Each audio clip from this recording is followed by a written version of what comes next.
Hey guys, what's up everyone? Welcome back to the channel. This is Shivam Dwivedi and you are watching Protex अड्डा। दोस्तों आज class number हमारी 14 है जिसके अंदर हम रेजिडेंशियल स्टेटस के टॉपिक को कंटिन्यू करने के लिए जा रहे हैं। मेक श्योर आपने हमारी पिछली वीडियो देख ली होगी सो दैट आपको चीज़ें समझ में आ जाएंगी कि इंडिविजुअल का रेजिडेंशियल स्टेटस कैसे निकालता है, क्योंकि आज हम उसके आगे की कहानी को शुरू करेंगे। लेकिन ऐसा है कि मैं पिछली क्लास की एक बार छोटी सी रिविजन लगवा दूंगा सो दैट ऐसा होगा कि अगर आपने फर्स्ट वीडियो लेक्चर नंबर 13 में और 14 में अगर थोड़ा सा भी गैप किया होगा ना तो कोई प्रॉब्लम नहीं होगी। ठीक है, तो एक बार मैं रिवीजन लगवा देता हूँ, फिर जो आज मुझे कराना है वो मैं करवा देता हूँ। वैसे मैं क्लास का एजेंडा बता दूँ आज क्या कराना है। पहली तो रिवीजन करानी है, सेकंड जो इंडिविजुअल के रेजिडेंशियल स्टेटस के इंडिविजुअल के जो इंपॉर्टेंट पॉइंट्स है आज मैं उनको कवर करूंगा, और साथ के साथ मैं फर्म का रेजिडेंशियल स्टेटस निकालना भी आपको आज सिखा दूंगा। ठीक है, तो चलिए बिना टाइम को वेस्ट किए शुरू करते हैं अपना टॉपिक। तो अभी ये छोड़ दो ये सब क्या लिखा हुआ है, पहले अपनी क्लास की रिवीजन करते हैं। देखिए हमने देखा था लास्ट क्लास के अंदर कि रेजिडेंशियल स्टेटस को निकालना हमारे लिए क्यों ज़रूरी है। तो हमने पढ़ा था ये निकालना हमारे लिए इसलिए ज़रूरी होता है क्योंकि गवर्नमेंट की कई सारी स्कीम्स होती हैं जिसमें गवर्नमेंट आपको क्या देती है, सर्टेन डिडक्शंस देती है, और डिडक्शन देने से आपकी जो टोटल लाइबिलिटी है वो क्या हो जाती है, टोटल टैक्स लाइबिलिटी आपकी कम हो जाती है। तो ऐसे में आपका रेजिडेंट होना बहुत ज़्यादा ज़रूरी हो जाता है। पॉइंट नंबर 2, सरकार चाहती है जितने ज़्यादा लोग रेजिडेंट होंगे हम उनको टैक्स के दायरे में ज़्यादा से ज़्यादा कवर करेंगे, और अगर हमारे टैक्स का बेस बढ़ जाएगा तो बिना रेट बढ़ाए गवर्नमेंट की रेवेन्यू का कलेक्शन ज़्यादा हो जाएगा। तो गवर्नमेंट की ख्वाहिश होती है कि ज़्यादा से ज़्यादा लोगों को क्या करना, रेजिडेंट करना, सो दैट हम उनसे टैक्स की वसूली ज़्यादा कर पाएंगे। पॉइंट नंबर 3, गवर्नमेंट ने पहले ही क्लियर कर दिया कि जो सिटीजनशिप है और जो रेजिडेंशियलशिप है ये दोनों की दोनों डिफरेंट चीज़ हैं। सिटीजनशिप आपको बाय वर्च्यू ऑफ लॉ और बाय आर्टिकल्स आपको प्रोवाइड कराई जाती है, जैसे कि बाय बर्थ आपको मिल जाता है। इसके बाद 1970 के बाद जो भी लोग भारत में रहे हैं या अनडिवाइडेड इंडिया के बाद जब वो भारत में आ गए तो उनको सिटीजन माना जाएगा, वो एक इंडियन पॉलिटी का मुद्दा है। They are totally different. But जब हम रेजिडेंशियल स्टेटस की बात करते हैं तो हम इनकम टैक्स एक्ट 1961 के सेक्शन नंबर 6 के प्रोविजन को फॉलो करते हुए रेजिडेंशियल स्टेटस निकालेंगे। बेसिकली रेजिडेंशियल स्टेटस ये बताता है कि एक इंसान रहने वाला कहाँ का है, वो ज़्यादातर कहाँ पाया जाता है, वो कहाँ ज़्यादातर रहता है। जनरली जो इंसान ज़्यादा जहाँ रहता है ये माना जाता है, ये प्री एज्यूम किया जाता है उसकी इनकम का सोर्स वहीं से सबसे ज़्यादा होता होगा, सो दैट गवर्नमेंट अपनी टैक्स लायबिलिटी को कंप्यूट कर पाती है उस केस में। तो इसलिए रेजिडेंशियल और citizenship both are treated as a different person, like different thing, not a person. और जो हमारा रेजिडेंशियल स्टेटस है इसके लिए हम जो यूज़ करते हैं section, that is section number 6। ध्यान देना सेक्शन 2 सबसेक्शन 31 के अंदर पर्सन को जो 7 कैटेगरी में डिफाइन किया गया था, हम सातों के रेजिडेंशियल स्टेटस के बारे में पढ़ेंगे। बट अभी क्या है, हमने लास्ट क्लास में अपने पास इंडिविजुअल को पढ़ा था, आज इंडिविजुअल के इंपॉर्टेंट नोट्स और फर्म के बारे में पढ़ेंगे। इंडिविजुअल के लिए जो सेक्शन यूज किया जाता है दैट इज सेक्शन 6 सबसेक्शन 1। तो देखिए जब हम क्या निकालते हैं, जब हम निकालते हैं रेजिडेंशियल स्टेटस, अच्छा ये बताइए किसका निकालते हैं, रेजिडेंशियल स्टेटस निकालते हैं जब हम किसी इंडिविजुअल का। तो जब हम किसी इंडिविजुअल का रेजिडेंशियल स्टेटस निकालते हैं तो उस केस में सेक्शन जो हमारा यूज होता है that is section number 6 sub section 1। ठीक है, तो आपको याद रहेगा कि हाँ रेजिडेंशियल स्टेटस किससे निकाला जाता है, ये से याद रहेगा। देखिए या तो हमारा जो रेजिडेंट है, मतलब जो पर्सन है यानी इंडिविजुअल है, वो या तो रेजिडेंट होगा या नॉन रेजिडेंट होगा। तो क्या होता है कि ये देखिए इसको मैं 2 पार्ट में डिवाइड करूंगा, 1 and 2।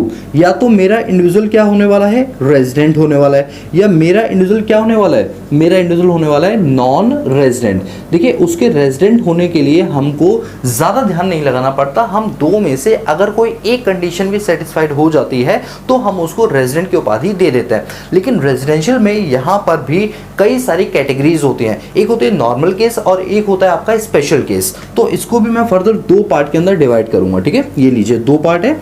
एक आपका आ जाएगा नॉर्मल केस में हम रेजिडेंशियल स्टेटस को कैसे निकालते हैं, और एक आपका आ जाएगा स्पेशल केस कि स्पेशल केसेस के अंदर हम रेजिडेंशियल स्टेटस को कैसे फाइंड आउट करते हैं, ये पता लगाएंगे। देखिए नॉर्मल केस के अंदर बड़ा ही सिंपल लॉजिक लगाया गया है। इसमें ये बोला गया है कि 2 में से अगर एक कंडीशन भी आप फुलफिल कर दें then you will be treated as a resident. Sir वो 2 कंडीशन क्या है, देखिए सबसे पहली कंडीशन तो ये है कि वो 182 दिन 182 डेज और मोर, ये इक्वल टू लगाना है इसका मतलब और है, अगर वो 182 दिन भी भारत में रहता है या उससे ज़्यादा रहता है अपने रेलिवेंट प्रीवियस ईयर में, ठीक है, in the relevant previous year, तो वो क्या माना जाता है, वो रेजिडेंट माना जाता है। एंड कंडीशन नंबर 2, एंड नहीं और दूसरी कंडीशन क्या है, दूसरी कंडीशन ये है कि उस पर्टिकुलरली रेलेवेंट प्रीवियस ईयर में वो कम से कम भारत में 60 दिन रहा हो या 60 दिन से ज्यादा रहा हो, प्लस प्लस प्लस पिछले 4 सालों में 365 days, 365 days in last 4 years. और ये जो लास्ट 4 ईयर हम निकालेंगे तो उस प्रीवियस ईयर को छोड़ के पीछे के 4 सालों के अंदर आप 365 दिन भारत में रहे हो और प्लस उस साल जिस साल का रेजिडेंशियल स्टेटस निकालो उस साल अगर तुम 60 दिन या उससे ज्यादा रहे हो तो तुम भारत के रेजिडेंट बन जाओगे। इसमें कोई मेल फीमेल का कोई कॉन्सेप्ट नहीं होता, ये सबके लिए इक्वल होता है, ठीक है। तो दोनों में से अगर आप एक कंडीशन भी फुलफिल करते हो तो आप रेजिडेंट बन जाओगे, और अगर तुम दोनों की दोनों कंडीशन सेटिस्फाई नहीं कर पाए तो तुम क्या बन जाओगे, नॉन रेजिडेंट। तो देखिए नॉन रेजिडेंट के केस में मैं यहां पर लिखूंगा if not followed any of the following conditions, अगर वो कोई भी कंडीशन सेटिस्फाई नहीं कर पाता, कौन सी कंडीशन, कंडीशन नंबर 1 एंड 2, तो लीजिए कंडीशन नंबर 1 एंड 2, अगर वो कंडीशन नंबर 1 और 2 दोनों की दोनों फॉलो नहीं कर पा रहा तो वो बन जाएगा नॉन रेजिडेंट। क्या बन जाएगा वो, नॉन रेजिडेंट, ठीक है सर। अब सर इसके लिए सेक्शन क्या था, वही सेक्शन 6 सबसेक्शन 1। सर अगर एक पर्सन रेजिडेंट बन जाता है तो क्या उसके बाद भी उसकी कोई अग्नि परीक्षा टाइप होती है कि उसे ये प्रूव करना पड़ता है वो प्योर है या इम्प्योर है? जी हाँ दोस्तों, उसकी एक अग्नि परीक्षा होती है जो कि सेक्शन 6 में होती है। बताइए, मुंह से बोलिए प्लीज, जल्दी से बोलिए। सेक्शन 6 सबसेक्शन 6 के अंदर इंडिविजुअल की अग्नि परीक्षा होती है, उससे पूछा जाता है कि तुम प्योर हो या इम्प्योर हो। अरे जस्ट समझाने के लिए, ठीक है। तो हमारा सेक्शन क्या आएगा इसके बाद, सर सेक्शन आएगा सेक्शन 6 सबसेक्शन 6, जो प्योरिटी इम्प्योरिटी की बात कर रहे हैं, मतलब आरओआर की बात करेगा या आरएनओआर की बात करेगा। आरओआर का मतलब होता है रेजिडेंट बट ऑर्डिनरी रेजिडेंट, और आरएनओआर का मतलब होता है resident but not ordinary resident. ये ऑर्डिनरी रेजिडेंट नहीं है, आरएनओआर को बोलते हैं, ठीक है। तो देखिए, या तो एक पर्सन क्या होगा सर, या तो एक पर्सन होगा आपका आरओआर या एक पर्सन होगा आपका आरएनओआर, ठीक है। आरओआर बनने के लिए दो में से दोनों की दोनों कंडीशन फुलफिल होनी चाहिए। ध्यान से सुना मैंने क्या बोला, इन दोनों के केस में तो एक था, बट आरओआर के केस में 2 कंडीशन और दोनों ही सेटिस्फाइड होनी चाहिए, तभी तुम प्योर बन पाओगे यानी आरओआर बन पाओगे। सर क्या है वो 2 condition? Condition number 1, condition number 1 ये है कि आप पिछले 7 सालों में 730 दिन 730 days or more in last 7 previous years, अगर तुम पिछले 7 सालों के अंदर 730 दिन या उससे ज्यादा भारत में रहे हो तो एंड प्लस लगा रहा हूं 2 times resident out of 10 previous year, पिछले 10 सालों में अगर तुम 2 बार भी रेजिडेंट बन चुके हो तो तुम आरओआर बन जाओगे। ये दोनों की दोनों कंडीशन तुम्हारी सेटिस्फाइड होनी चाहिए, और अगर दोनों में से एक सेटिस्फाइड हो रही है एक नहीं हो रही तो तुम बन जाओगे आरएनओआर, या दोनों की ही दोनों सेटिस्फाइड नहीं हो रही तो भी तुम बन जाओगे आरएनओआर। तो मैं यहां पर लिख देता हूं इफ नॉट सेटिस्फाइड, क्या लिखूं, नॉट सेटिस्फाइड। अगर ये सेटिस्फाइड नहीं हो रही है तो आप बन जाएंगे आरएनओआर। तो आप बताइए, आपको इंडिविजुअल का रेजिडेंशियल स्टेटस समझ आया? सेक्शन 6(1) के थ्रू आप आर और एनआर निकालते हैं, और सेक्शन 6 सबसेक्शन 6 के थ्रू आरओआर और आरएनओआर फाइंड आउट करते हैं। बोलो क्लियर है? यस सर बिल्कुल क्लियर। तो आपने लास्ट क्लास में ही हमें क्लियर कर दिया था, ये तो जस्ट एक रिवीजन चल रही है, क्योंकि देखिए रिवीजन करना बहुत जरूरी है। अगर हम थोड़े भी रिवीजन करते रहेंगे ना तो आपको सारी चीजें क्लियर होती जाएंगी, ठीक है। अब हम बात करते हैं स्पेशल केसेस के अंदर। स्पेशल केस में हमने 5 केस पढ़े थे। कितने पढ़े थे? 5 केस। चलिए एक एक करके डिस्कस करते हैं। देखिए स्पेशल केस में सबसे पहला वाला जो हमारा केस था वो ये था कि अगर कोई इंडियन शिप का कोई क्रू मेंबर है जो इंडिया के बाहर ज्यादातर वो शिप जाती रहती है, ठीक है, तो मैं लिखूंगा crew member of Indian ship, crew member of Indian ship, ठीक है, गोइंग आउटसाइड इंडिया। अगर कोई क्रू मेंबर है जो शिप पर काम करता है और वो शिप भारत की है बट वो भारत से बाहर इंटरनेशनल ट्रेड करने के सिलसिले से वो इंडिया से ज्यादातर बाहर रहती है, पहला पॉइंट। दूसरा पॉइंट ध्यान से सुना, दूसरा पॉइंट है, वैसे मैंने इन दोनों को ना लास्ट क्लास में एक ही पॉइंट में लिखवाया था, बट अभी मैं अलग अलग करवा रहा हूँ। ऐसा कोई जरूरी नहीं है कि वो सेम हो, अलग अलग भी कर सकते हो, और जरूरी अलग अलग सेम भी कर सकते हो, ठीक है। तो दूसरा पॉइंट हमारा ये है कि अगर आप इंडिया छोड़कर जा रहे हो, लीव इंडिया, ये लीजिए, leave India for the purpose of employment. अगर आप जॉब के सिलसिले से बाहर जा रहे हो, दोस्तों इस जॉब के सिलसिले से बाहर जाने का मतलब ये नहीं है कि आप इंडिया से जा रहे हो और वहां जाके नौकरी ढूंढोगे, ऐसा नहीं है। नौकरी इंडिया में ही आपके हाथ में लग जानी चाहिए, बस ये कि अब आपको जाके वहां पर ज्वाइन करना है। अगर ऐसा कोई सीन है और इसके चलते तुम्हें भारत छोड़ना पड़ रहा है, तो ऐसे केस में सरकार ने इन दो केसेस में कहा है कि अगर तुमको रेजिडेंट बनना है तो तुम्हारे लिए कंडीशन नंबर 2 एप्लीकेबल नहीं होगी। कंडीशन नंबर 2 तुम्हारे लिए एप्लीकेबल नहीं होगी, यानी तुमको रेजिडेंट बनने के लिए कंडीशन नंबर 1 को ही फुलफिल करना पड़ेगा, दैट इज 182 डेज और मोर वाली कंडीशन ही फुलफिल करके तुम रेजिडेंट बन सकते हो। लेट सपोज कि अगर तुम इन दो कंडीशंस में आते हो, इन दो केसेस में आते हो, लेकिन अपने रेजिडेंशियल स्टेटस के लिए आपने सेकंड कंडीशन के थ्रू रेजिडेंट बने, तो आप रेजिडेंट नहीं माने जाएंगे, क्योंकि इन दो केसेस के लिए रेजिडेंट बनने के लिए सिर्फ एक ही कंडीशन है, दैट इज 182 डेज। तो मैं यहां पर करके लिखूंगा कंडीशन नंबर 1, इसके लिए सिर्फ और सिर्फ कंडीशन नंबर 1 एप्लीकेबल है, 2 एप्लीकेबल बिल्कुल भी नहीं है। आ रही बात समझे? सर क्या इसके लिए R or R N R की कंडीशन सेम है? यस दोस्तों, बस आर के लिए कंडीशन नंबर 1 होगी, आर के लिए कंडीशन नंबर 1 होगी, ठीक है। चलिए अब थर्ड केस क्या था? थर्ड केस है हमारा कि अगर मान लीजिए कोई एक इंडियन ओरिजिन का पर्सन है, प्लेस ऑफ इंडियन ओरिजिन, ठीक है, पर्सन ऑफ इंडियन ओरिजिन, क्या मैं इसको शॉर्ट में POI लिख दूं, कोई दिक्कत तो नहीं? या फिर मैं कह सकता हूं कोई इंडियन सिटीजन है। देखो मैं दो चीजों की बात करूंगा, एक तो बात करूंगा पर्सन ऑफ इंडियन ओरिजिन और एक बात करूंगा इंडियन सिटीजन। देखिए पर्सन ऑफ इंडियन ओरिजिन वो होता है जो वैसे तो बाहर ही रह रहा है, लेकिन उसके पेरेंट्स ग्रैंड पेरेंट्स भारत में ही थे अनडिवाइडेड इंडिया के बाद, यानी 1947 के बाद उनके पेरेंट्स या ग्रैंड पेरेंट्स अगर भारत को बिलोंग करते हैं बट उनका बच्चा बाहर रह रहा है, तो ऐसे केस में उस बच्चे के लिए भी हम रेजिडेंशियल स्टेटस के स्पेशल रूल्स बनाते हैं। उनको बोला जाता है पर्सन ऑफ इंडियन ओरिजिन, कि भले वो विदेश में रह रहे हो लेकिन इनका ओरिजिन भारत से ही है। दूसरा इंडियन सिटीजन, अगर कोई ऐसा व्यक्ति जो इंडियन सिटीजन है या क्या है पर्सन ऑफ इंडियन ओरिजिन है, तो अगर वो अब्रॉड में इनकम कमा रहा है, अब उसकी कुछ इनकम अब्रॉड से भी होगी, कुछ इंडिया से भी होगी। अब्रॉड वाली इनकम हटा दो, अगर उसकी इंडिया की इनकम, इंडियन इनकम, ठीक है, इंडियन इनकम अगर उसकी अप टू रुपीज 15 लाख है, कितनी बताइए? अप टू रुपीज 15 लाख है, यानी 15 लाख से ज्यादा नहीं है। अगर उसकी फॉरेन इनकम है तो उसको एक्सक्लूड कर दो। फॉरेन इनकम एक्सक्लूड करने के बाद अगर उसकी इनकम 15 लाख रुपए तक की है, इवन 15 लाख भी है या उससे कम है, तो ऐसे केस में अगर वो रेजिडेंट बनना चाहता है तो उसके लिए सिर्फ और सिर्फ कंडीशन नंबर 1 एप्लीकेबल होगी। यानी मुझे ऐसे करके लिखना चाहिए था ये पूरा यहां तक। तो इन तीनों केसेस में रेजिडेंट बनने के लिए आपके पास सिर्फ और सिर्फ फर्स्ट कंडीशन होती है, सेकंड कंडीशन आपके ऊपर एप्लीकेबल नहीं होती है। तो वो लोग समझ आया? इतना हम लास्ट क्लास में कर चुके थे। अब 2 केस और बचे हमारे पास। वो 2 केस क्या हैं?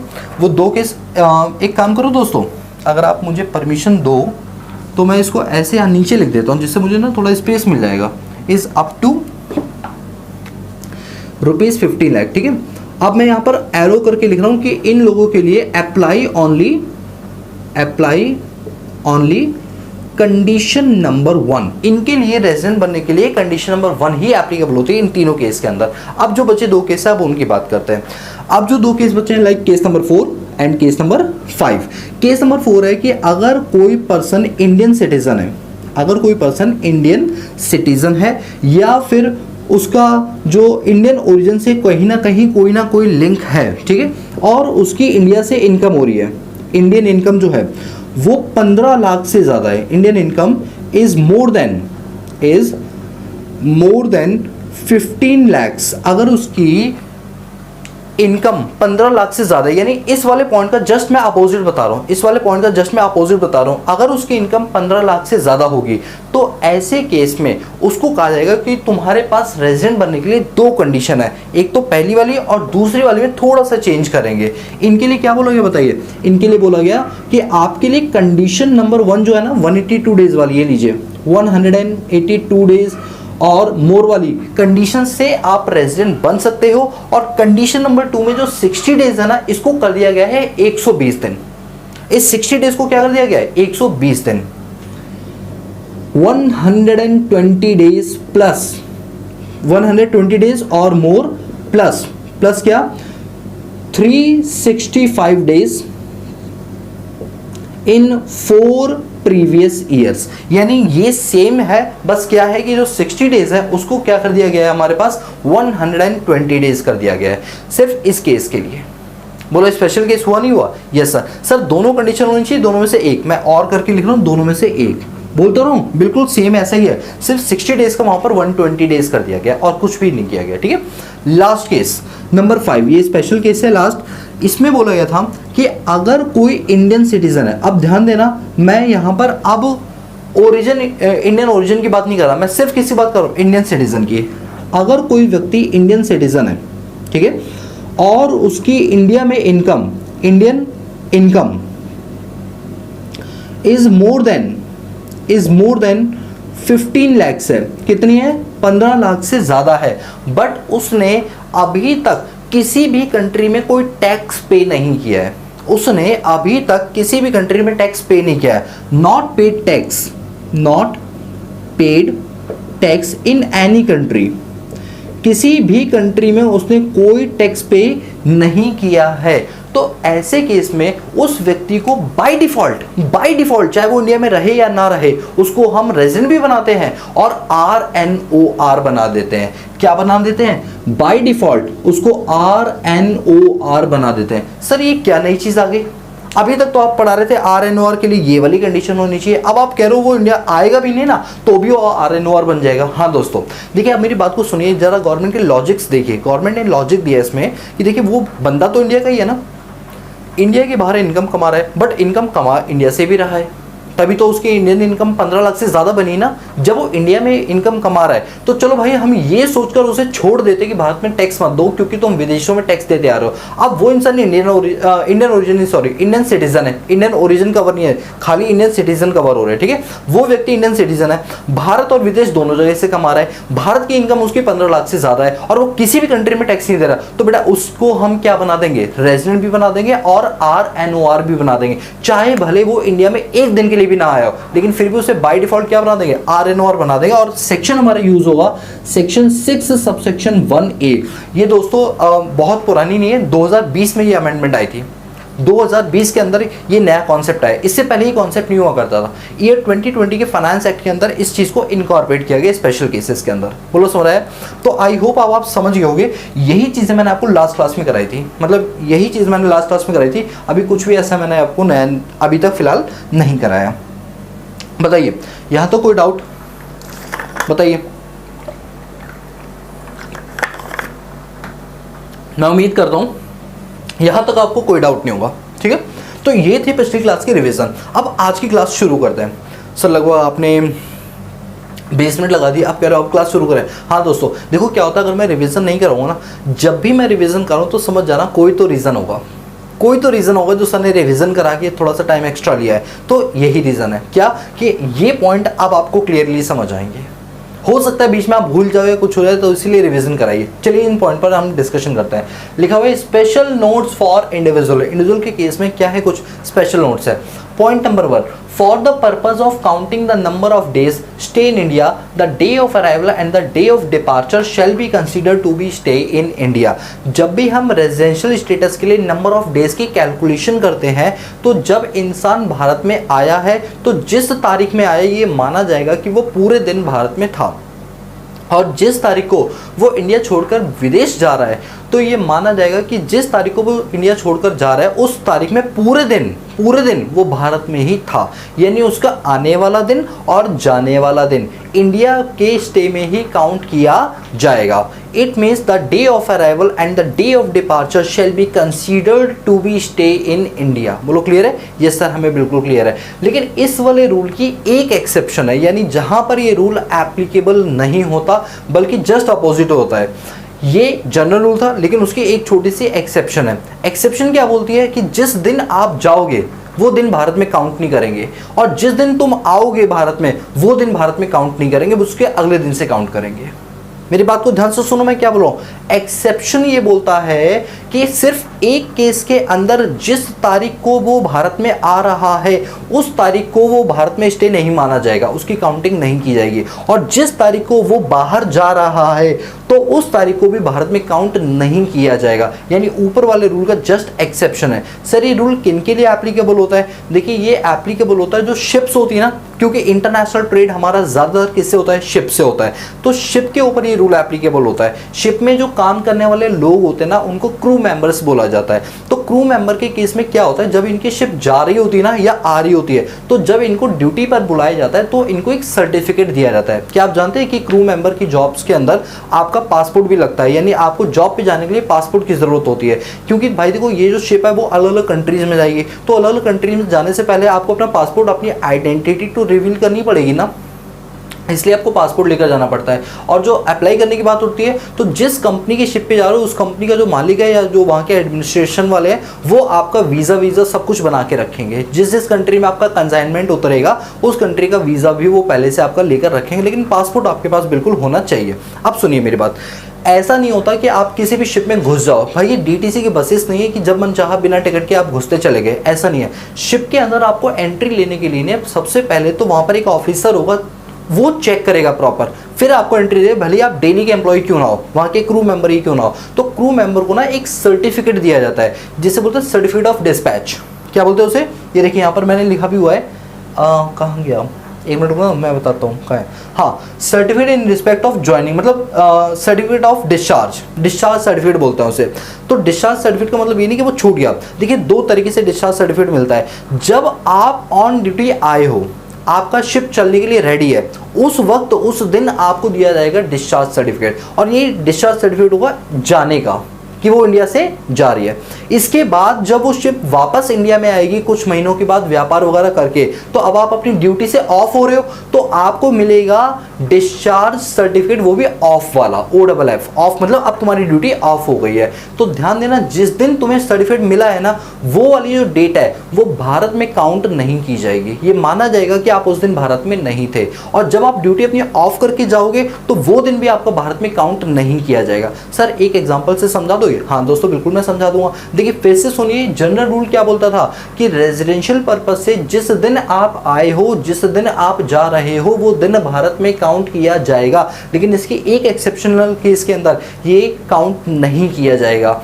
वो कौन सी है? कि अगर आप कोई इंडियन शिप के क्रू मेंबर हो और आप ड्यूटी पे जा रहे हो, यानी आपका शिप जो है वो इंटरनेशनल ट्रेड के लिए चल पड़ा है। जब वो इंटरनेशनल ट्रेड के लिए चलेगा तो आपका एक सर्टिफिकेट बनाया जाएगा, सर्टिफिकेट इन का और सर्टिफिकेट ऑफ का। सर्टिफिकेट इन का मतलब आप ड्यूटी में आ गए हो। तो लेट सपोज कि अगर मैं क्रू मेंबर हूं और मैं 26 जनवरी 2024 को शिप के ऊपर चढ़ जाता हूं, तो 26 जनवरी को जब मुझे सर्टिफिकेट मिलता है, डिस्चार्ज सर्टिफिकेट मिलता है, वो भी इनका, तो ये माना जाएगा कि वो 26 जनवरी को मैं भारत में नहीं था, मैं 25 तक था, 26 को मैं भारत में नहीं था, ये माना जाएगा। और मेरी शिप 4 महीने बाद ऐसे समझ लो कि 26 अप्रैल को वो वापस भारत आती है। तो जब वो भारत में आएगी, पोर्ट पे उतरेगी, मैं डिस्चार्ज पेपर लूंगा जिसको बोलते हैं डिस्चार्ज सर्टिफिकेट ऑफ। तो जब मैं ऑफ वाला पेपर लूंगा उस पर डेट डली हुई 26 अप्रैल 2024, तो वो जो 26 अप्रैल 2024 है ना, वो भी मेरा काउंट भारत में नहीं किया जाएगा। जबकि जनरल रूल कहता था वो काउंट किया जाएगा, लेकिन एक्सेप्शनल रूल कहता है ये काउंट नहीं किया जाएगा। बोलो अब आपको समझ आ गया? यस सर बिल्कुल समझ आया।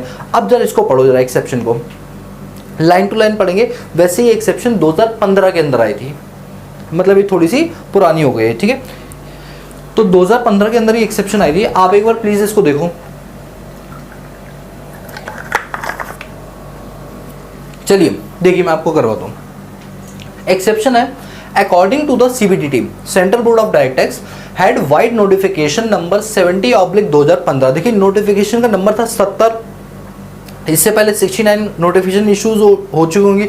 ईयर कौन सा था? 2015। क्या ये याद करना है? नहीं दोस्तों, ये तो मैं नॉलेज के लिए बता रहा हूँ। किस तारीख को नोटिफिकेशन आई थी? 17/08/2015 को, यानी 17 अगस्त को ये आई थी। रूल नंबर 126 है ये हमारा, ठीक है। For the purpose of section 6 subsection 1, यानी जब आप इस वाले की बात करते हैं 6 सबसेक्शन 1 रेजिडेंट और नॉन रेजिडेंट की बात करते हैं, तो उस पर्पज से इंडिविजुअल को जो है, अगर वो इंडिया का सिटीजन है, और वो मेंबर है किसका?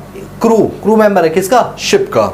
और the period of stay in India shall be in respect of eligible वेग।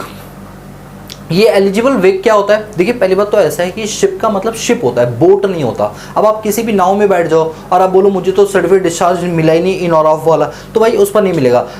एलिजिबल वेग होना चाहिए। एलिजिबल वेग का मतलब होता है एलिजिबल तरीका होना चाहिए, एलिजिबल शिप होनी चाहिए। सर शिप कौन सी होनी चाहिए, देखिए एलिजिबल वेग को नीचे डिफाइन किया गया, वो शिप जो कि कैरेज में या कार्गो में यूज की जा रही है, जिसमें पैसेंजर भी जा सकते हैं, फ्रेट मतलब होता है सामान भी जा सकता है, और उसका होगा इंटरनेशनल ट्रैफिक। इंटरनेशनल ट्रैफिक मतलब इंटरनेशनल ट्रेड होगा। या तो आपकी जो शिप है उसके अंदर पैसेंजर्स जा रहे हैं, एक देश से दूसरे देश, जैसे हज यात्रा वगैरह के लिए नहीं जाते हैं तो वो शिप के थ्रू जाते हैं, या तो वो हो सकती है पैसेंजर टाइप, या फिर उसमें पैसेंजर भी जा रहे हैं या फिर साथ में कार्गो भी जा रहे हैं, मतलब सामान वगैरह, या हो सकता है प्योरली कार्गो ही जा रहा हो, ऐसा भी हो सकता है। तो ऐसे कन्वेंस को हम क्या बोलते हैं, एलिजिबल वेग बोलते हैं। तो यानी ये जो चीज़ हम पढ़ रहे हैं ये एलिजिबल वेग की पढ़ रहे हैं, यानी एलिजिबल शिप की पढ़ रहे हैं, अगर मैं सिंपल भाषा में बोलूँ तो।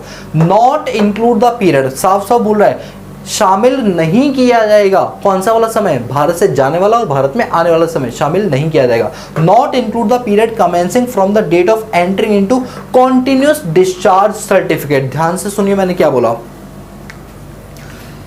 Continuous discharge certificate in respect of joining the ship. क्या लिखा है, in respect of joining the ship. जब आप शिप पे ज्वाइन करोगे तो आपको सर्टिफिकेट मिलेगा, डिस्चार्ज सर्टिफिकेट, कौन सा, ज्वाइन का यानी आने का।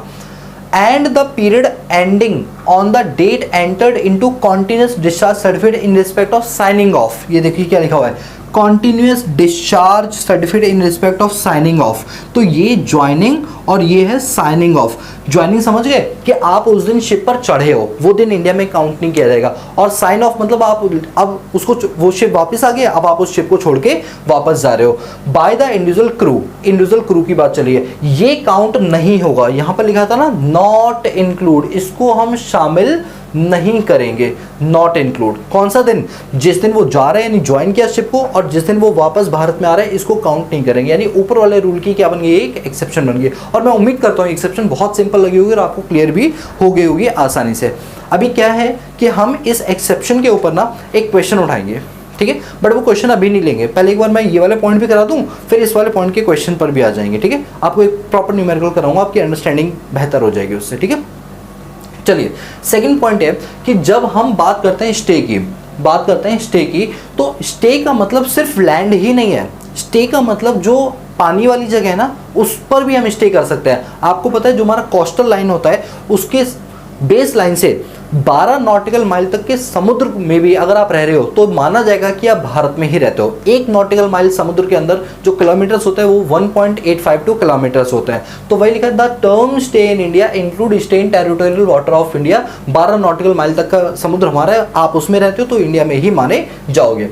ये जरूरी नहीं है कि आप लगातार 182 दिन या लगातार 60 दिन या लगातार 365 दिन रहो। आप काउंटिंग में भी तोड़ के भी रहोगे तो भी आपकी काउंटिंग अगर पूरी बन जाती है तो आप रेजिडेंट बन जाओगे, मतलब लगातार रहना जरूरी नहीं है। Fourth, the residence of individual for income tax purpose has nothing to do with citizenship, place of birth और domicile. An individual can therefore be resident in more country for tax purpose. देखिए tax की purpose से जब हम residential status निकालते हैं तो हम सिर्फ रेजिडेंट की बात करते हैं, हमें फर्क नहीं पड़ता वो सिटीजनशिप कहाँ की, उसका प्लेस ऑफ बर्थ कहाँ पे है, उसका मेन डोमिसाइल कहाँ पे है, ये मैटर नहीं करता। मैटर करता है सिर्फ रेजिडेंशियल स्टेटस, हमें सिर्फ उससे मतलब होता है, बाकी वो कहाँ का निवासी है, डोमिसाइल कहाँ का है, ये हमारे लिए मटेरियल नहीं है। Fifth point, a person is said to be Indian origin if he is either or his parents or either of his grandparent was born on undivided India। मैंने आपको बताया था यहाँ पर POI में लिखवाया था ना आपको, POI ये रहा। तो इंडियन ओरिजिन कब बनाएगा, जब आप या आपके पेरेंट्स या आपके ग्रैंड पेरेंट्स अगर वो अनडिवाइडेड इंडिया में थे तो आपका क्या माना, प्लेस ऑफ इंडियन ओरिजिन माना जाएगा। और डीम्ड रेजिडेंट के केस में सेक्शन 6(1) है, ये वाला पढ़ा था ना, सेक्शन 6(1) है, हम हमेशा क्या मानेंगे, RNOR मानेंगे। चाहे हम भले ही इंडिया में एक दिन भी ना रहे हो तो भी हम क्या माने जाएंगे, RNOR माने जाएंगे। ये वाला केस है ना, फिफ्थ वाला बताया था ना कि इस केस में क्या है कि इंडियन सिटीजन है, वो भारत और विदेश दोनों से इनकम कमाता है, बट भारत में वो 15 लाख से ज़्यादा कमाता है, तो ऐसे केस में हम उसको RNOR मान लेंगे, चाहे भले ही वो भारत में एक भी दिन ना रहा हो। बोलो क्लियर हो? मैं साइड हो रहा हूँ, आप इसको पहले नोट कर लीजिए आराम से, ठीक है।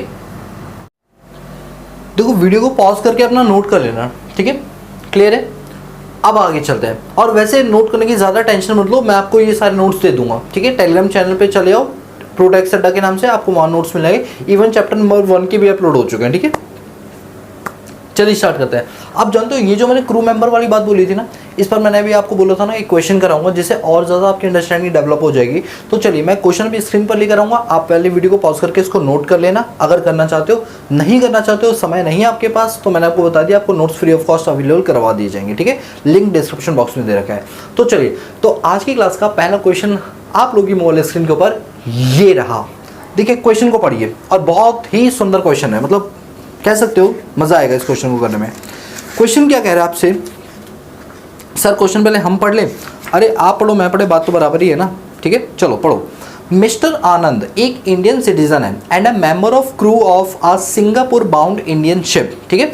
मिस्टर आनंद इंडिया के सिटीजन हैं और वो सिंगापुर जाने वाली एक इंडियन शिप में काम करते हैं, और जो शिप है ना, ship engaged in carriage of passenger in international traffic. अब आप मुझे बताइए, ये लिखा है ना, ये जो लाइन लिखी हुई है, ship engage in carriage of passenger of international traffic, तो इसने कहीं ना कहीं ये वाला रूल फॉलो किया नहीं क्या? ये देखिए ये वाला rule, a ship engaged in the carriage of passenger of freight और इंटरनेशनल ट्रैफिक, यानी ये एलिजिबल वेग है। ये एलिजिबल क्या है? वेग है, ठीक है। आगे पढ़िए, आगे लिखा हुआ है departing from Chennai port on 6 जून 2023, यानी ये जो ट्रेन कह रहा हूँ, ये जो शिप है ये चेन्नई पोर्ट से जाएगी कब? 6 तारीख को। सर डिपार्चर मतलब क्या होता है? सर डिपार्चर मतलब क्या होता है बताइए फिर से? जाना। डिपार्चर मतलब क्या होता है? जाना। अराइवल मतलब क्या होता है? आना। From the following detail for the previous year 23-24, determine करना आपको residential status of mister Anand for the assessment year 24-25। Assume करना है कि वो भारत में पिछले 4 सालों से अगर रहा था तो सिर्फ 400 दिन रहा था, मतलब पिछले 4 सालों में वो 400 डेज रहा था। नीचे देखिए टेबल आपको दे रखी है, पर्टिकुलर्स दे रखी है, डेट दे रखी है। पर्टिकुलर में लिखा है date entered into continuous discharge certificate in respect of joining the ship by mister Anand.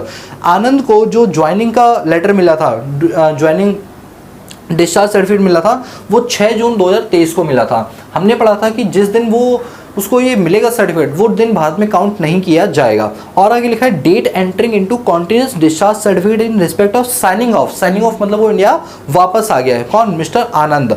उसकी डेट क्या दे रखी है? 9 दिसंबर 2023, यानी 6 तारीख को गया और 9 तारीख को वो वापस आ गया। अब आपको बताना है इसका रेजिडेंशियल स्टेटस क्या होगा, ठीक है। चलिए दोस्तों अब इधर आ जाओ, क्वेश्चन आपने देख लिया, आपको समझ आ गया ना कि क्वेश्चन ये इस पॉइंट पर बोला गया, इस वाले पॉइंट पर क्वेश्चन है। पहले ना कंडीशन चेक किया करो। अगर आप मिस्टर आनंद वाला ये केस देखोगे तो आप कंडीशन चेक करिए, क्या ये एलिजिबल वेग है या नहीं है। यस सर एलिजिबल वेग है, तो इसका मतलब ये एक्सेप्शनल केस में आ रहा है। इसका मतलब जिस दिन उसको डिस्चार्ज सर्टिफिकेट मिला होगा इन ज्वाइनिंग का, वो दिन भारत में काउंट नहीं होगा। और जब वो भारत से जा रहा, मतलब वापस आ रहा है, साइन इन कर रहा है, अपनी ड्यूटी को साइन ऑफ कर रहा है, यानी वो निकल रहा है, तो वो दिन भी भारत में काउंट नहीं किया जाएगा। और ये तक बोल दिया कि पिछले 4 सालों में वो सिर्फ 400 दिन भारत में रहा है। कितने दिन रहा है? 400 दिन। आपको रेजिडेंशियल स्टेटस निकालना है। चलो अब मेरी बात को ध्यान से सुनो, ठीक है। 6 सितंबर 2023 ये डेट थी ना? हाँ नहीं सॉरी, 6 जून 2023, 6 जून 2023। मैं यहीं पर लिख दूँ साइड में कहीं, वैसे मैं इसकी प्रॉपर प्रेजेंटेशन अभी आपको दिखाऊंगा, मैं तो जस्ट कैलकुलेशन दिखा रहा हूँ थोड़ी सी आपको, ठीक है। अब आप ये देखिए, ये भारत से 6 जून 2023 को जा रहा है, तो क्या 6 जून इंडिया में काउंट होगा? नहीं सर। क्या 6 जून के बाद इंडिया में काउंट होगा? नहीं। ये वापस कब आ रहा है? ये आ रहा है 9 सितंबर को, 9 दिसंबर 2023 को ये वापस आ रहा है, ठीक है। अब आप बताइए ये प्रीवियस ईयर, अगर आप इसमें प्रीवियस ईयर देखोगे तो ये आपको बनेगा 22-23 भी नहीं बल्कि 23-24 बनेगा। अब आप बताइए 23-24 के अंदर वो भारत में कितने दिन रहा?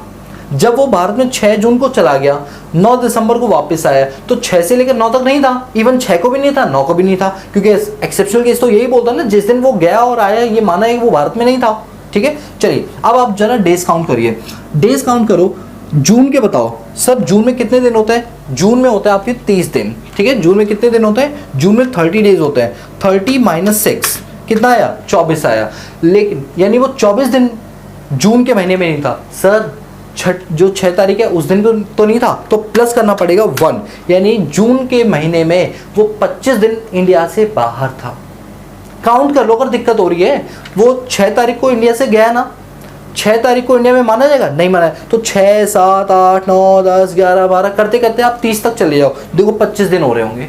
कितने दिन हो रहे हैं, 25 दिन। तो यानी वो जून में रहा 25 दिन, जुलाई में होता है 31 दिन, अगस्त में होता है 31 दिन, ठीक है, जून, जुलाई, अगस्त, सितंबर में होते हैं 30 दिन, अक्टूबर में होते हैं 31, नवंबर में होते हैं 30, और वो दिसंबर को कब आ रहा है सर, वो दिसंबर की 9 तारीख को आ रहा है। यानी 9 तारीख भारत में शामिल नहीं होगी, 9 तारीख भारत में शामिल नहीं होगी, यानी 1 से लेकर 9 तारीख तक वो बाहर था, 1 से लेकर 9 तारीख तक वो बाहर था। कितने दिन हो गए, 9 डेज। ये लो, अब जरा काउंट कर लो तो मैं पता चल जाएगा वो भारत में कितने दिन नहीं था। Sir this is 25 plus 31 plus 31 plus 30 plus 31 plus 30 plus 9। अरे यार ये तो मैंने गलत कर दिया। 25 प्लस, ये ना कैलकुलेटर का ना एक बटन वो दबा रह जाता है, ठीक है, तो थोड़ा सा कैलकुलेटर दिक्कत है मेरी, ठीक है। 187 डेज, दिस इज 187 डेज। अब आप मुझे ये बताओ कि ये इंसान क्या बनेगा अगर ये 187 डेज भारत में रह रहे हैं। भारत में नहीं था सर। एक बात हो, एक साल में कितने दिन होते हैं, 365। पहले बताओ 2023-24 है ना, 2023-24 है, तो क्या ये कोई हमारा लीप ईयर था, लीप ईयर? सर हाँ, ये तो लीप ईयर था, क्योंकि हमें याद है 2024 में फरवरी 30 महीने की थी, वो 29 दिन की थी, सॉरी 30 महीने की नहीं, पता नहीं मैं क्या ही बोल रहा हूँ, ठीक है, मैं अलग ही उसमें जा रहा हूँ, एलियन वाले में, ठीक है। तो आप लोग सही रहना, ठीक है। तो 2024 में क्या था, लीप ईयर था, और लीप ईयर में क्या था, 30 महीने नहीं 29 दिन थे, ठीक है। तो इसका मतलब 365 नहीं, 366 दिन, 366, 66 ही बोलते हैं ना, हाँ ठीक है, 366 डेज। अच्छा 366 डेज थे, जिसमें 187 डेज वो भारत में नहीं रहा, तो वो उस साल भारत में 179 डेज रहा। देख पा रहे हो, 179 डेज वो भारत में रहा। तो आप बताइए कंडीशन नंबर 1 के हिसाब से क्या वो काम कर पाएगा? सर इसमें तो 182 डेज है, और इसमें तो आपने दिखाया 179 डेज है, तो ये तो पहली कंडीशन तो फुलफिल नहीं हो पा रही। कोई बात नहीं सर, सेकंड कंडीशन तो है ना 60 डेज वाली। बस दोस्तों क्या बोलो, तुमने दिल के टुकड़े टुकड़े कर दिए। अरे सर क्या टुकड़े कर दिए, पहली कंडीशन नहीं मिली तो दूसरी मिला देते हैं 60 दिन वाली, उससे तो इस बंदे को हम रेजिडेंट बना ही देंगे। हम तो भैया अकाउंटेंट है, कुछ भी कर सकते हैं। गलत किया तुमने, क्या गलत किया सर? कंडीशन नंबर 1 ही एप्लीकेबल होगी, कंडीशन नंबर 2 एप्लीकेबल नहीं होगी। सर कुछ भी, मतलब अभी थोड़ी देर पहले आप 30 महीना बोल रहे थे, अभी ये बोल रहे हो, मतलब इतनी गलतियाँ नहीं दोस्तों। कंडीशन नंबर 1 ही एप्लीकेबल होगी, 2 एप्लीकेबल नहीं होगी, क्योंकि मैंने देखिए स्पेशल केस में लिखवाया था, अगर कोई क्रू मेंबर है इंडियन शिप का और वो इंडिया से शिप लेकर जा रहा है काम के सिलसिले से, तो उसके केस में देखो साफ साफ लिखा है अप्लाई होगी कंडीशन नंबर 1। और कंडीशन नंबर 1 में क्या बोला गया, 182 डेज, हमारे आए कितने हैं 179 डेज। यानी अब आगे जाने की जरूरत ही नहीं, बेचारा मिस्टर आनंद जो है क्रू मेंबर होने की वजह से सेकंड कंडीशन पर नहीं पहुंच पाया, और वो बन गया non resident for the previous year 23-24। For the previous year 23-24 mister Anand will be treated as a non resident for the previous year 23-24। Sir ठीक है, अब तो हमें बिल्कुल समझ आ गया। अब आप ना एक बार हमें सोल्यूशन दिखा दो, जिससे हमें पता चले प्रेजेंटेशन कैसे देने, ठीक है। तो ये लीजिए सोल्यूशन। सोल्यूशन में देखिए क्या लिखा हुआ है, ये वही चीज़ें लिखी हुई हैं जो अभी हमने पढ़ी ना, सेम वही चीज़ इन्होंने थोड़ा सा फॉर्मेट के अंदर लिख दिया। देखिए क्या लिखा हुआ है, इसमें लिखा है in this case since mister Anand is a Indian citizen and living India during the previous year 23-24 as a member of the crew of Indian ship, he would be resident in India if he stay in India for 182 days or more. वो ये बोल रहा है कि mister आनंद जो है वो Indian citizen है और वो इंडिया को छोड़कर जा रहे हैं एज अ क्रू मेंबर, तो ऐसे केस में अगर उन्हें रेजिडेंट बनना है तो 182 डेज वाली कंडीशन उनके लिए एप्लीकेबल होगी। और आगे लिखा हुआ था वेग is undertaken by Indian ship engaged in the carriage of passenger in international traffic originating from port in India। और ये भी बोला हुआ है कि जो वेग अपनाया गया है वो वही है जो हमने एलिजिबल आपको बताया था, और डेस्टिनेशन क्या है इसकी, आउटसाइड इंडिया है। चलिए ठीक है, फिर लिखा है therefore the period commencing from 6 June 2023 and ending on 9 दिसंबर 2023, लिखा हुआ है कि वो यहाँ से गए हैं 6 तारीख को और वापस आए 9 तारीख को। Being the date entered into continuous discharge certificate in respect of joining the ship and signing off from the ship by mister Anand an Indian citizen who is member of the crew of Indian of the ship has be excluded, साफ साफ लिखा है has be excluded from the computation the period of stay in India. ये माना जाएगा कि 6 तारीख और 9 तारीख को जब वो आ और जा रहे हैं तो वो भारत में स्टे नहीं कर रहे हैं। और देखा जाए तो अकॉर्डिंग 187 डेज बन रहे हैं, 25 plus 31 plus 31 plus 30 plus 31 plus 30 plus 9 have been excluded from the period of his stay in India. Consequently mister Anand period of stay in India during the previous year 23-24 would be 179 days. इसका मतलब 366 days में से 187 days minus कर दिए तब आया 179 days. Since his period of stay in India during the previous year 23-24 is less than 182 days, he is a non-resident for the assessment year 24-25 and previous year 23-24। अरे बताओ समझ आया? तो आनंद क्या बन के रह गया? नॉन रेजिडेंट बन के रह गया। और मैं उम्मीद करता हूं कि इस एग्जाम्पल से आपको ये वाली चीज़ बिल्कुल क्लियर हो गई होगी। स्टिल अगर क्लियर नहीं हुई तो आप कमेंट सेक्शन में बता देना, मैं डेफिनेटली उसका रिप्लाई दे दूंगा, ठीक है। अभी मैं साइड होगा, तुम्हें कुछ नोट करना हो तो जल्दी से नोट कर लेना, और मैं तो कहूँगा भाई सीधा नोट्स पर आओ, सीधा उसके प्रिंट आउट निकलवाओ, बात खत्म करो, ठीक है। कोई दिक्कत वाली बात तो नहीं है। चलिए फिर भी मैं एक बार साइड हो रहा हूँ, फिर भी स्क्रीनशॉट लेना हो तो ले लो, फिर हम अगले टॉपिक पे चलते हैं। ये लीजिए, जल्दी से ले लो screenshot.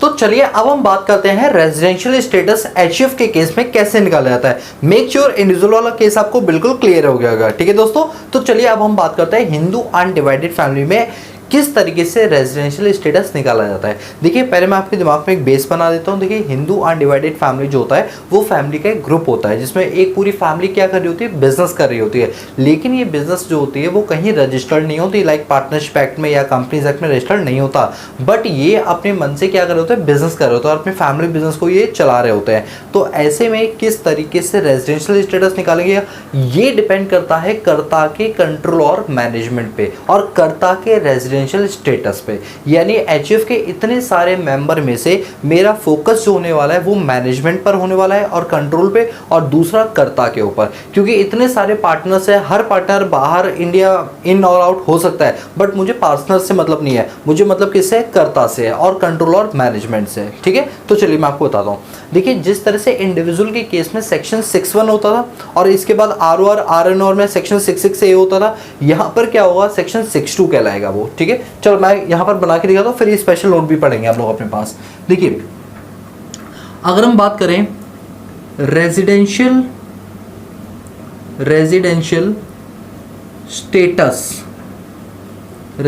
Status of Hindu undivided family, तो इसमें सेक्शन जो हमारा यूज होगा दैट इज सेक्शन 6 सबसेक्शन 2।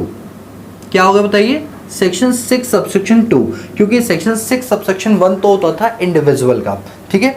तो या तो देखिए हमारी जो हिंदू अनडिवाइडेड फैमिली है, या तो ये क्या होगी, या तो ये होगी रेजिडेंट या फिर ये होगी नॉन रेजिडेंट, रेजिडेंट होगी या फिर ये एक नॉन रेजिडेंट होगी। तो रेजिडेंट होने के लिए ये देखा जाएगा कि कंट्रोल और मैनेजमेंट जो है क्या वो भारत से हो रहा है या भारत के बाहर हो रहा है। यदि कंट्रोल और मैनेजमेंट उसका भारत से हो रहा है पूरा 100% या पार्टली, तो भी वो एचईएफ आपकी रेजिडेंट कहलाएगी। क्या कहलाएगी, रेजिडेंट कहलाएगी। फिर से सुनो मेरी बात, एक एचईएफ रेजिडेंट कहलाती है यदि उसका कंट्रोल और मैनेजमेंट फुल्ली या पार्टली इन इंडिया से हो रहा है, तो वो कहलाएगी क्या, रेजिडेंट, ठीक है। चलिए तो एक एचईएफ जो है वो रेजिडेंट कहलाता है यदि कंट्रोल एंड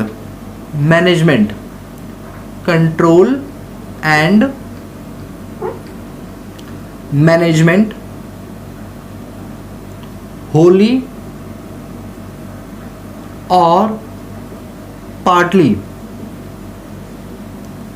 फ्रॉम इंडिया अगर एचयूएफ का कंट्रोल और मैनेजमेंट पूरी तरीके से भारत में हो रहा है या पार्टली तरीके से भी भारत में हो रहा है, तो ऐसे में एचयूएफ को क्या बना देंगे हम, रेजिडेंट बना देंगे। और यदि उसका सारा का सारा कंट्रोल और मैनेजमेंट इंडिया के बाहर से हो रहा है, इंडिया के बाहर से हो रहा है, तो वो एचयूएफ क्या बन जाएगी, नॉन रेजिडेंट। क्या बन जाएगी, नॉन रेजिडेंट। तो मैं लिखूंगा नॉन रेजिडेंट में, if control and management, if control and management fully outside India, यदि ये पूरी तरीके से आउटसाइड इंडिया हो रहा है, तो इसका मतलब वो एचयूएफ बन जाएगा हमारा क्या, नॉन रेजिडेंट। सर एक पॉइंट ये उठता है कि सर ये कंट्रोल और मैनेजमेंट का मतलब क्या होता है, कंट्रोल एंड मैनेजमेंट का क्या मीनिंग है। देखिए कंट्रोल और मैनेजमेंट का मतलब ये होता है कि जब भी हमें कोई डिसीजन लेना हो, हमें वो प्रॉपर एक मीटिंग करनी हो, तो क्या वो भारत के अंदर हो रही है या नहीं हो रही है। अब आप ऐसे समझिए कि एचयूएफ की 10 मीटिंग हो रही है एक साल में, 10 में से 9 मीटिंग सारी इंडिया के बाहर हुई है, लेकिन एक मीटिंग जो है वो भारत में हो गई है। तो ऐसे में वो एचयूएफ क्या बन जाएगी, हमारी रेजिडेंट बन जाएगी, क्योंकि पार्टली वाले को भी रेजिडेंट माना गया है। जरूरी है कि सारा का सारा कंट्रोल और मैनेजमेंट भारत से ही हो रहा हो। देखिए क्या होता है कि जो बिजनेस को चलाने वाले लोग होते हैं, इन्हीं का मेनली देखा जाता है कि वो कहाँ पर रहकर सारे डिसीजन को ले रहे हैं, उसी से हमें समझ आता है ये कंट्रोल एंड मैनेजमेंट क्या होता है। तो देखिए यहाँ पर ना मैंने लिखा हुआ है पॉइंट नंबर 1 के अंदर, control and management means central control. इसका मतलब होता है कि जितने भी पार्टनर है, हम उनकी बात नहीं कर रहे, उनका पूरा कंट्रोल एक कर्ता के पास होता है। किसके पास होता है, कर्ता के पास। तो कंट्रोल और मैनेजमेंट का मतलब है सेंट्रल कंट्रोल या फिर डिफैक्टो कंट्रोल, या management of a business is said to be situated at a place where the head brain of the adventure is situated. Head brain मतलब जो डिसीजन मेकर है वो कहां पर स्थित है, वो कहां रहकर डिसीजन ले रहा है, that is called be control and management of business. बोलो बात समझ आई। कंट्रोल एंड मैनेजमेंट का मतलब क्या हुआ कि जो बिजनेस माइंडेड है, जिसका मेन माइंड पूरे एचयूएफ को चलाने में लग रहा है, वो इंसान कहां बैठकर अपने डिसीजंस को ले रहा है, that means control and management. वो जगह क्या कहलाएगी, कंट्रोल एंड मैनेजमेंट कहलाएगी। ठीक है, बोलो इतनी पॉइंट क्लियर हो गए। ठीक है, चलिए अब यहां पर देखिए, the place of controlling may be different from the usual place of running the business. देखिए कभी कभार क्या होता है, आपने अपना बिजनेस मान लीजिए महाराष्ट्र में डाला, फॉर एग्जांपल आपने बिजनेस कहाँ डाला अपना, महाराष्ट्र में, मतलब आपकी एचयूएफ कहाँ पर है, महाराष्ट्र में है। लेकिन जो करता है ना, वो अलग अलग क्लाइंट से मिलने के लिए, वो ज़्यादातर डिसीजन लेने के लिए अलग अलग राज्यों में जाता है या अलग अलग देशों में जाता है। इट मीन्स ये पॉसिबल है कि एक एचयूएफ का जो प्रिंसिपल प्लेस ऑफ बिजनेस है वो कहीं और है, लेकिन वो डिसीजन कहीं और से लेता हो। It might be possible. ठीक है, ऐसा पॉसिबल है। And some time even the registered office of the SSC, और ऐसा भी देखा गया है कि उस पर्सन का, उस एचयूएफ का जो रजिस्टर्ड ऑफिस है वो कहीं और है, लेकिन मैनेजमेंट कहीं और से हो रहा है। तो ये पॉसिबल है। This is because the control and management of a business need not necessarily be done from the principal place of business or registered office। तो इसका मतलब हमको ये समझ आता है कि as per the residential status ये मैटर नहीं करता है कि आपके एचयूएफ का प्रिंसिपल प्लेस ऑफ बिजनेस कहाँ है, आपका रजिस्टर्ड ऑफिस कहाँ है, ये मैटर नहीं करता, बल्कि मैटर ये करता है कि कंट्रोल और मैनेजमेंट कहाँ से हो रहा है। मेरी बात को ध्यान से सुनो, आराम आराम से समझा रहा हूँ, फिर से सुनो। ये दोनों पॉइंट क्या कह रहे हैं, ऊपर वाला पॉइंट तो कंट्रोल और मैनेजमेंट क्या होता है वो बता रहा है, नीचे वाला पॉइंट ये बता रहा है कि कंट्रोल और मैनेजमेंट और आपका बिजनेस जहां रजिस्टर्ड है वो दोनों डिफरेंट जगह भी हो सकती हैं और सेम भी हो सकती हैं। दोबारा से रिपीट करता हूं, कंट्रोल और मैनेजमेंट का मतलब होता है जो मेन ब्रेन है ना, वो कहां से चल रहा है। एचयूएफ का मेन ब्रेन जो मेन होल्डर है यानी करता है, वो ये डिसीजन कहां से ले रहा है, वो जहां कहीं से भी डिसीजन ले रहा है वो जगह बन जाती है उसके लिए control and management. Point number 2 ये बोल रहा है कि कंट्रोल और मैनेजमेंट जो है वो आपके प्रिंसिपल प्लेस ऑफ बिजनेस या रजिस्टर्ड ऑफिस से डिफरेंट हो सकती है और सेम भी हो सकती है। बोलो क्लियर है? Yes sir. एक बार फिर से पढ़िए, देख लो। The place of controlling may be different from the usual place of running the business and sometime even the registered office of the SSC. This is because the control and management of a business need not necessarily be done from the principal place of business। ऐसा जरूरी नहीं है कि आप जो अपना business या जो धंधा कर रहे हैं वो आप अपने प्रिंसिपल प्लेस ऑफ बिजनेस से ही कर रहे हो। ये पॉसिबल जरूरी नहीं कि ऐसा हो, हाँ हो भी सकता है और नहीं भी हो सकता है। Point number 3, if the HUF is resident, अगर एक एचयूएफ रेजिडेंट होती है तो उसके बाद हमें आरओआर और आरएनओआर निकालना होता है। ये पॉइंट मैं अभी आपको कराऊंगा। लास्ट पॉइंट देखिए, point number 4, the eldest male member of the family automatically become the कर्ता ऑफ द एचयूएफ। ये तो आप जानते हैं कि एचयूएफ के अंदर एक पूरा फैमिली होती है, पूरी एक फैमिली होती है, उसका जो हेड मेंबर होता है वो होता है उसका सबसे सीनियर मोस्ट मेल मेंबर, उसको बनाया जाता है कर्ता, क्योंकि डिसीजन मेकर उसी को रखा जाता है, तो वो क्या कहलाता है, कर्ता कहलाता है। इसके लिखा हुआ है in case of eldest male member passes away, अगर इन केस अगर वो एल्डेस्ट मेंबर मेल मेंबर अगर उनकी मृत्यु हो जाती है तो ऐसे में उसके बाद वाला जो एल्डेस्ट होगा, उसके बाद जो अगला एल्डेस्ट होगा उसको ये कमान संभालने का मौका मिल जाएगा। लेकिन ये पॉसिबल है कि उसको ये कमान ना संभालने के लिए मिले, क्योंकि हो सकता है कि जो पुराना जो मर चुका है उसने पहले ही वसीयत में, विल में अपनी इच्छा जाहिर की हो कि अब मेरे जाने के बाद ये जो एचयूएफ का करता है वो मेरे जाने में जो अर्लीस्ट है वो ना बने बल्कि मेरा बेटा बने, क्योंकि वो यूएसए से पढ़कर आया, क्योंकि उसने एमबीए किया, मतलब जो कोई भी रीज़न हो सकता है। यस, ये पॉसिबल है कि कर्ता हमेशा मोस्ट मेल सीनियर मेंबर नहीं होगा, ऐसा ज़रूरी नहीं है। अगर हो सका तो अगर उसने अपनी कोई विल और इनहेरिटेंस के अंदर लिखी हुई चीज़ है तो वही इंसान बनेगा जो उसने अपॉइंट किया होगा, जो उसने लिखा होगा। ठीक है, मैं फिर से रिपीट करूँ इस पॉइंट को, the eldest male member of the family automatically become the karta of the HUF. In case the eldest member pass away, the next eldest member assume the role of karta, और उसके मर जाने के बाद जो अगला जो सबसे बुजुर्ग इंसान होगा मेल मेंबर में उसको कर्ता एज्यूम कर लिया जाएगा। लेकिन कुछ केस में in the some cases the karta can be appointed through a will or declaration made by current karta, और कभी कभी ऐसा होता है कि कर्ता अलाइव होता है बट वो कहता है कि अब मेरी एज इतनी हो गई है कि अब मैं डिसीजन मेकिंग लेने में थोड़ी मुझे प्रॉब्लम आती है बिकॉज हेल्थ इश्यूज है, तो मैं चाहता हूँ मेरी जगह ये पर्सन अब कर्ता बन जाए। तो ये भी पॉसिबल है कि कर्ता जो है अपने अलाइव होते हुए भी अपनी वो रिस्पॉन्सिबिलिटी, अपनी वो जिम्मेदारी किसी और को सकता है। It might be possible, right. चलिए, तो अब आप बताइए रेजिडेंशियल स्टेटस ऑफ एचयूएफ समझ आया। सेक्शन 6 सबसेक्शन 2 क्या बोलता है, या तो एक एचयूएफ रेजिडेंट होगी या वो एचयूएफ नॉन रेजिडेंट होगी। रेजिडेंट बनने के लिए आपका कंट्रोल और मैनेजमेंट या तो पूरी तरीके से भारत से होना चाहिए तो रेजिडेंट मान जाएगी, या पूरा नहीं बट पार्टली भी है तो भी आपका वो रेजिडेंट मान लिया जाएगा। दूसरी तरफ है नॉन रेजिडेंट। नॉन रेजिडेंट वो बनेगा जिसका कंट्रोल और मैनेजमेंट पूरा भारत से बाहर है। कंट्रोलर मैनेजमेंट क्या पूरा भारत से बाहर है।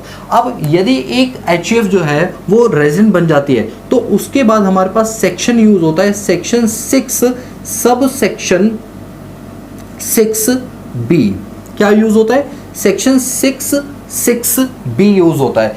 ये बताता है कि या तो एक एचयूएफ जो है वो क्या होगी, वो या तो ROR होगी या वो RNOR होगी। मैं यहाँ पर फुल फॉर्म भी लिख देता हूँ, resident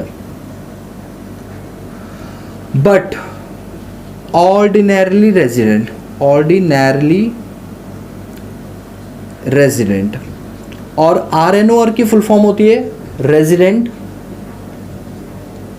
but not ordinarily resident. ठीक है, ये होती है फुल फॉर्म।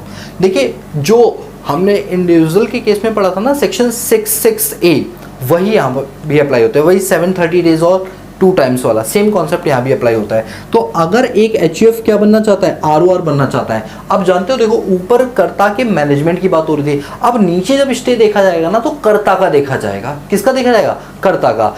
यदि कर्ता 7 सालों में 730 दिन या उससे ज्यादा भारत में रहा होगा तो उसकी एचयूएफ क्या बन जाएगी, ROR। प्लस एक और कंडीशन कि पिछले 10 सालों में 2 टाइम्स वो क्या रहा हो, रेजिडेंट रहा हो। क्योंकि देखो एचयूएफ में बहुत सारे मेंबर है, हम एक एक मेंबर का देखें तो हम कभी भी एचयूएफ का स्टेटस नहीं पता लगा पाएंगे, इसलिए हमें किसी एक को उठाना पड़ेगा। और एक कौन उठाएगा, कर्ता।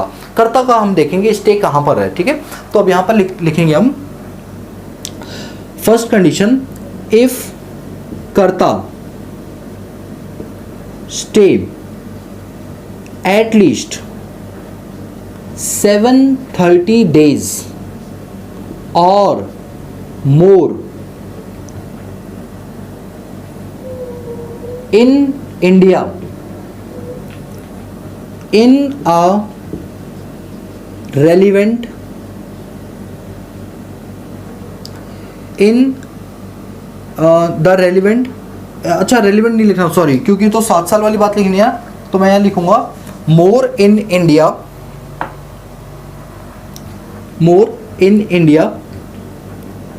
इन लास्ट 7 प्रीसीडिंग प्रीवियस ईयर्स।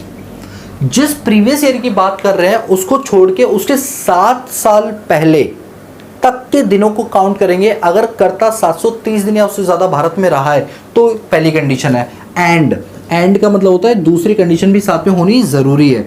दूसरी कंडीशन क्या है? कर्ता must be resident at least 2 times in the last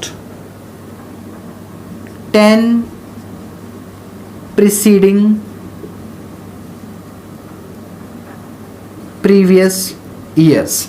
पिछले 10 सालों में, प्रीवियस ईयर को छोड़ के पीछे के 10 सालों में वो 2 साल क्या रहा हो? रेजिडेंट रहा हो, तो उसे क्या मान लेंगे? अगर दोनों की दोनों कंडीशन सेटिस्फाई होगी तो वो बन जाएगा ROR as per section 6 subsection 6 clause B.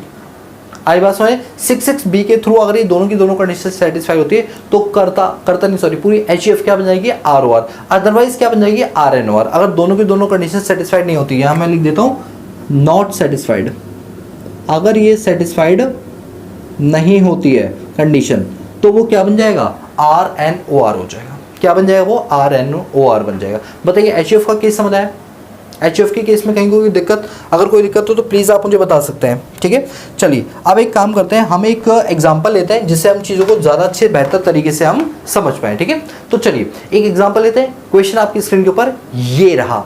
देखिए इस एग्जांपल में लिखा है the business of HF is transfer from Australia, all the policy decision are taken there. Mister E the karta of HF who was born in Kolkata visit India during the previous year 23-24. After 15 year he comes to India 1/4/2023 and leave for Australia 1/12/2023. Determine the residential status of Mr.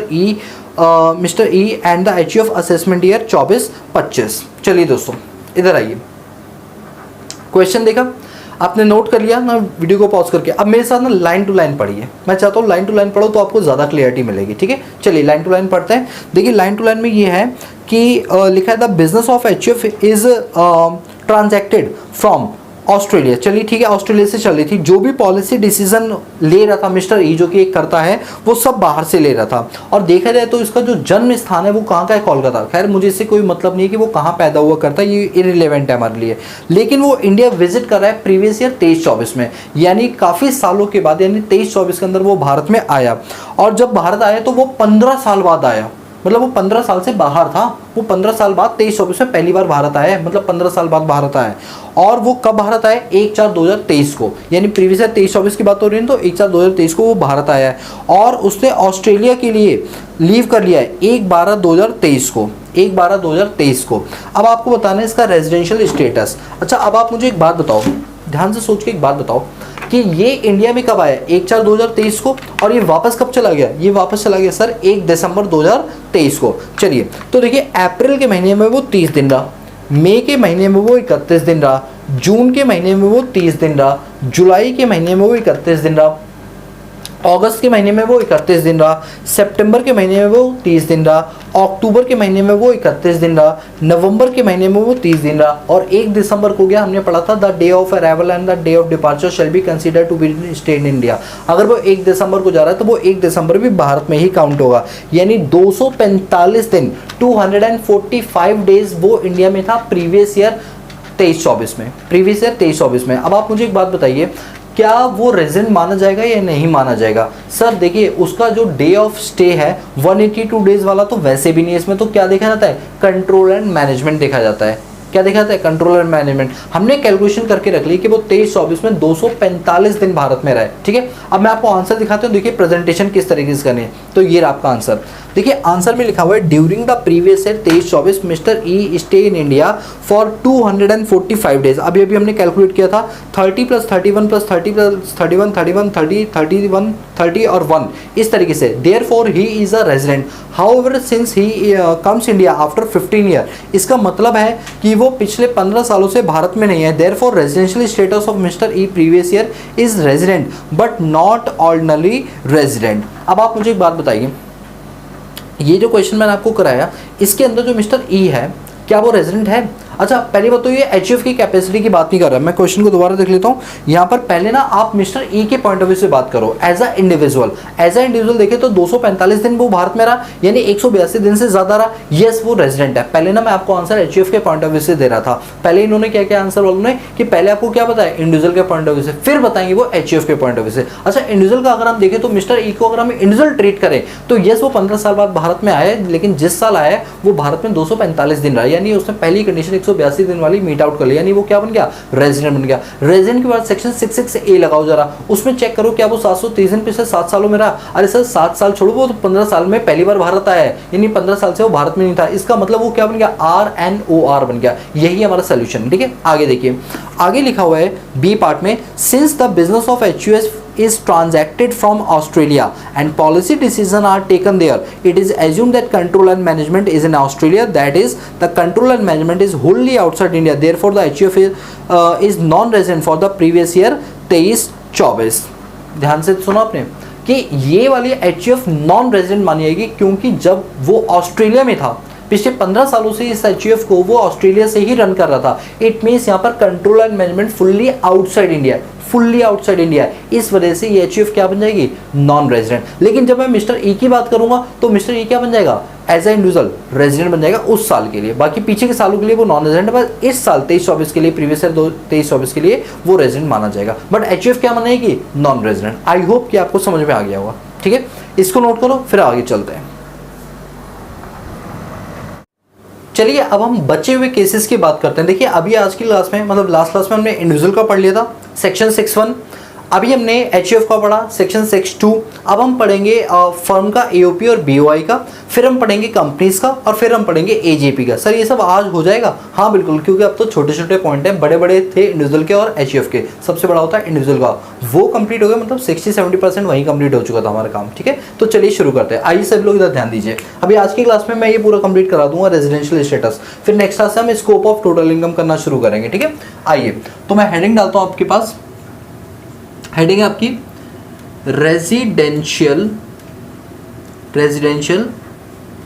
Status of firm. Firm का residential status, association of person का residential status और BOI का residential status. Section use होगा section 6 subsection 2। ठीक है अच्छा एक चीज याद रखना, फर्म के जो पार्टनर हैं उनसे मुझे कोई मतलब नहीं है, फर्म के पार्टनर से मुझे कोई मतलब नहीं, कौन कहाँ रह रहे इससे कोई मतलब नहीं है। हाँ जब वो अपना इंडिविजुअली निकालेंगे तो भले बात करेंगे, लेकिन फर्म के पॉइंट ऑफ व्यू से मुझे फर्म के पार्टनर की कोई काउंटिंग नहीं करनी कि वो भारत में रह रहा है नहीं रह रहा है, मुझे फर्म से मतलब है सिर्फ। ऐसी एसोसिएशन ऑफ पर्सन और बॉडी ऑफ इंडिविजुअल मुझे उस ग्रुप से मतलब है, किसी एक इंडिविजुअल से मतलब नहीं है। देखिए एक फर्म या AOP BOI क्या हो सकती है, या तो वो हो सकती है आपकी रेजिडेंट या फिर वो बनेगी नॉन रेजिडेंट। सर ये किन पैरामीटर्स पर डिसाइड होगा कि रेजिडेंट है या नहीं है? ये सेम वही पैरामीटर जो अभी हमने किस में पढ़े थे, HUF के केस में पढ़े थे। अगर कंट्रोल और मैनेजमेंट पूरा भारत से हो रहा है या पार्टली भी भारत से हो रही है तो वो बन जाएगी क्या हमारी रेजिडेंट बन जाएगी, और अगर पूरा बाहर से हो रहा है कंट्रोल और मैनेजमेंट तो हमारे पास AOP BOI और फर्म क्या बन जाएगी नॉन रेजिडेंट। सेम चीज मैं यहाँ लिख रहा हूँ। ठीक है तो रेजिडेंट वो बन जाएगी अगर कंट्रोल एंड मैनेजमेंट होली और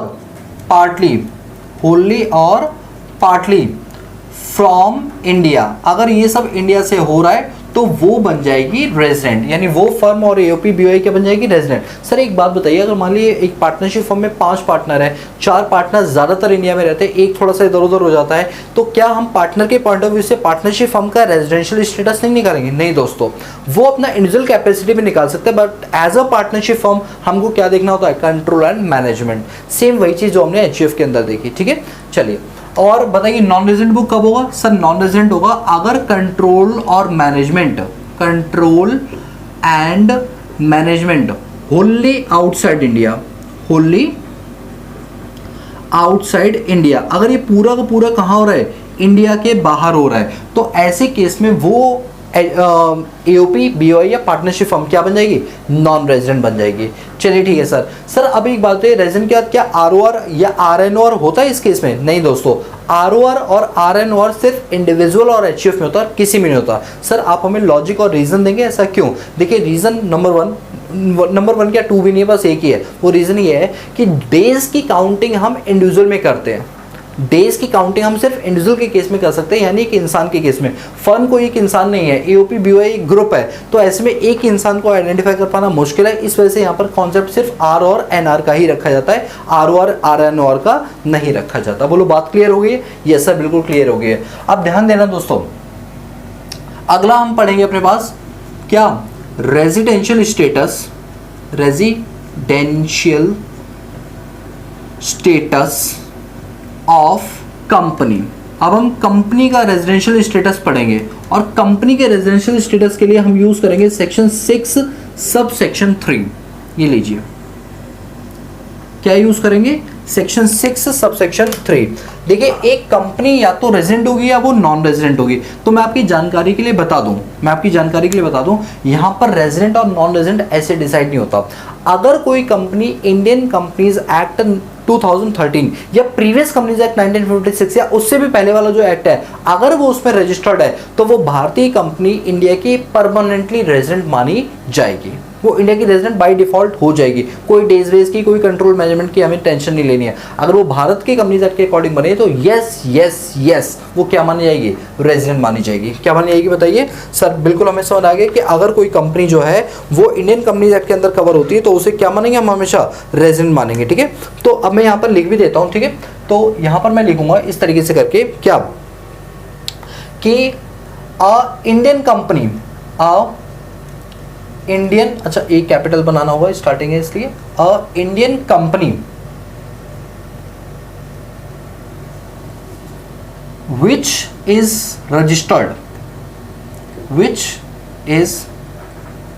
registered under Indian Companies Act, Indian Companies Act 2013 or any previous law।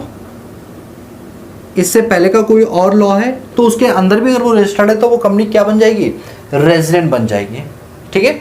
अगर कोई इंडियन कंपनी है तो वो क्या बन जाएगी बताइए, वो बन जाएगी भारत के लिए resident as per section 6 subsection 3। Sir क्या कोई विदेशी कंपनी भी भारत के रेजिडेंट बन सकती है? Answer is yes. एक विदेशी कंपनी, फॉरेन कंपनी भी रेजिडेंट बन सकती है अगर उसका पोएम इंडिया में, POEM, place of effective management अगर भारत में है, तो यस वो फॉरेन कंपनी भी क्या बन जाएगी, इंडियन कंपनी बन जाएगी। क्या बन जाएगी, इंडियन कंपनी। तो मैं लिखूंगा foreign company is also be treated as resident, be also treated as resident if place of effective management are lies in India।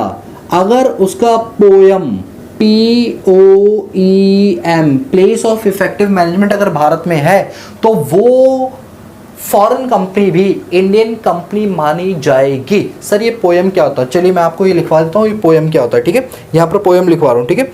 इसका मतलब होता है पोएम का, ये प्लेस ऑफ इफेक्टिव मैनेजमेंट का मतलब होता है कि where the key management, where the key management or commercial decision or commercial decisions, where the key management or commercial decision that are necessary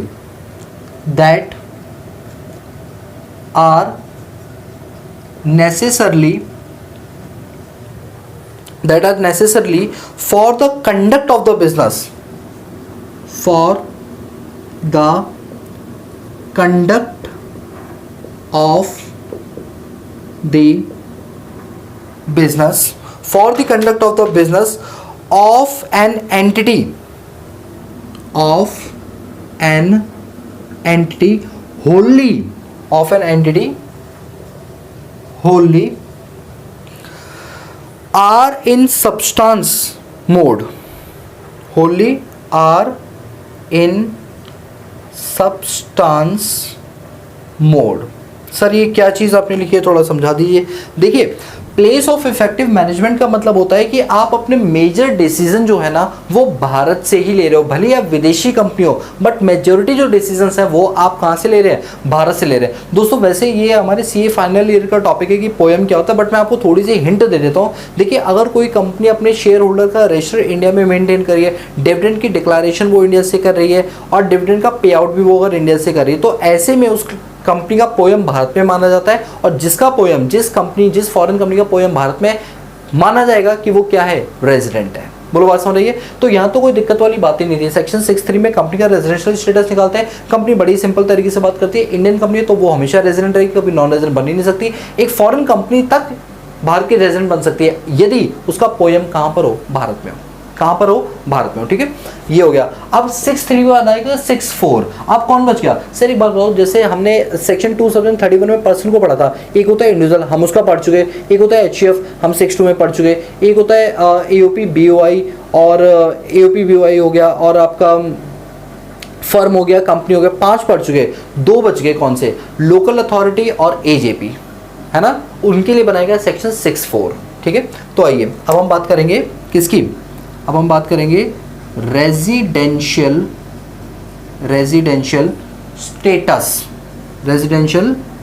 status of local